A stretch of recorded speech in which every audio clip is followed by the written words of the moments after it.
અરવલ્લી જિલ્લા કલેક્ટરને શંકાસ્પદ મેલ મળ્યો છે। મોડાસા ખાતે આવેલી કચેરીને ઉડાવી દેવાની ધમકી મળતા તપાસ હાથ ધરવામાં આવી છે। કલેક્ટર પ્રાંત અને મામલતદાર કચેરીને ખાલી કરવામાં આવી। તમામ કર્મચારીઓને બહાર કાઢી સર્ચ ઓપરેશન હાથ ધરવામાં આવ્યું। શંકાસ્પદ મેલ અને ઓપરેશન અભ્યાસ અંગે મોક ડ્રીલ પણ કરવામાં આવી। બોમ્બ ડિસ્પોઝલ ટીમ અને ક્વિક રિસ્પોન્સ ટીમે તપાસ કરી। જિલ્લા LCB police, SOG, Modasa town પોલીસે પણ સર્ચ હાથ ધરી શંકાસ્પદ મેલ અંગે સાયબર ક્રાઇમ કાર્યવાહી કરશે। એક પબ્લિકમાં એક અવેરનેસ, સાવચેતી એ ફેલાય અને કોઈ એમાં પેનિક નહીં રહે, પણ આપણે જે છે સુસજ્જ, આપણે સજ્જ છીએ, આપણે તૈયાર છીએ, એ સેન્સિટિવિટી બધામાં પહોંચે એ માટે અમે મીટિંગ કરી। સાથે સાથે એક મોક ડ્રીલ આજે કલેક્ટર કચેરીમાં કરવામાં આવી।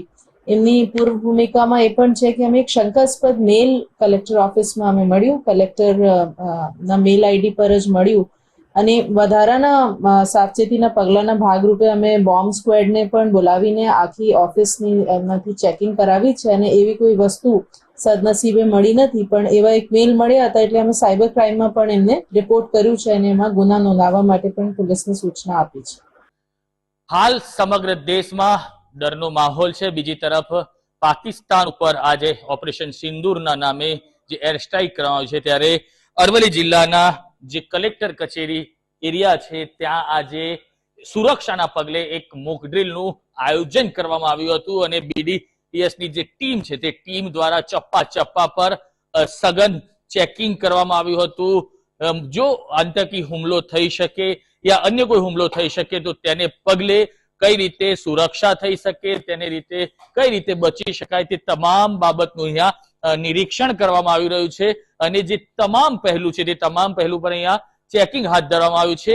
જે કલેક્ટર ઓફિસની જે તમામ ઓફિસો છે તે તમામ ઓફિસો અહીંયા ખાલી કરાવી દેવામાં આવી છે, કારણ કે સુરક્ષાનો હુમલો થાય ત્યારે સૌથી પહેલા બચવાની જવાબદારી હોય છે અને પોતાની સેફટી કઈ રીતે કરી શકાય તે તમામ બાબતની તકેદારીઓ અહીંયા રાખી શકાય છે। આપ દ્રશ્યોમાં અહીંયા જોઈ શકો છો કે જે રીતે અહીંયા ચેકિંગ ચાલુ છે તેને લઈને કહી શકાય કે અહીંયા સુરક્ષા મામલે કોઈ પણ કચાશ રાખવામાં નથી આવી રહી, કારણ કે દરેક ઓફિસોના જે તમામ રૂમો છે તે તમામ રૂમો અહીંયા ચેક કરવામાં આવ્યા છે। SOG, police, town police, rural police સહિતની બીડીડીએસની જે ટીમો છે તે તમામ ટીમો અહીંયા આ મોક ડ્રીલમાં યોજાઈ છે અને મોક ડ્રીલમાં સુરક્ષાના તમામ પાસા છે તે તમામ પાસામાં અહીંયા ચેકિંગ કરવામાં આવ્યું છે કે જ્યારે હુમલો થાય ત્યારે કઈ રીતે બચી શકાય તે તમામ બાબતના અહીંયા પગલા લેવામાં આવી રહ્યા છે। સમીર બલુ, TV13 ગુજરાતી, હકથી ગુજરાતી, અરવલ્લી।